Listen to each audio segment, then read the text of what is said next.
Сәлем баршаңызға, мен атым Алмас Алтай. Өткен аптада мен Фейсбукта Еділдің тырнағы деген пост жазған болатынмын. Ауыт Мұхибек деген қазақтың мәжіліс депутаттары Еділ Жаңбыршин және Ермұрат Бәпиге таққан ауыр айыбы туралы. Көріңіздер. 150 депутатты керек болса, орта қол олигарх сатып алады.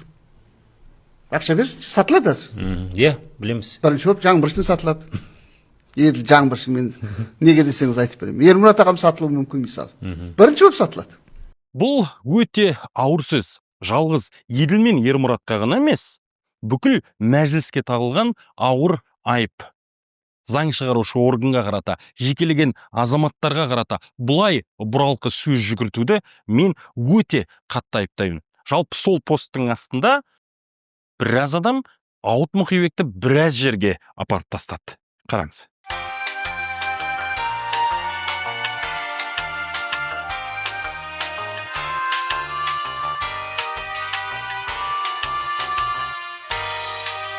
Ауытқа ел де ашулы, ауыт емес ауыш екенсің, берекесіз бейшара, құны жоқ қасқа секілді неше түрлі сөздерді ауыттың адресіне бағыттап жатыр адамдар.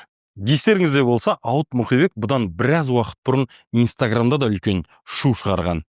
Бір бойжеткен оны маған қырындады, қол жүгіртті деп айыптаған. Ең сорақысы, бұл қыз Ауыттың өзінің жақын қарындасы іспеттес адам болып шығып, тіпті сорақ ұят болған.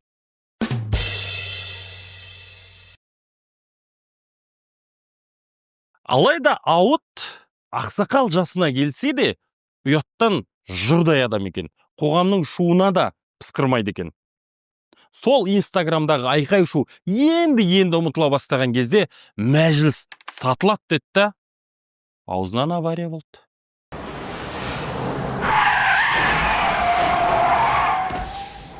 Президент Тоқаев мәжілісті кәсібилендіру керек. Депутаттардың санын сапаға өткізіп, ықшамдау керек деп пікір айтса, Ауыт сияқты адамдар депутаттардың санын 300-ге жеткізу керек деп аузына келген соғып отыр. Саяси сауатсыздық, аз ақыл, жел сөз, бұның бәрінің комбосы Ауыттың басында. Біз күлеміз бұндайда. Ал сіз не дейсіз?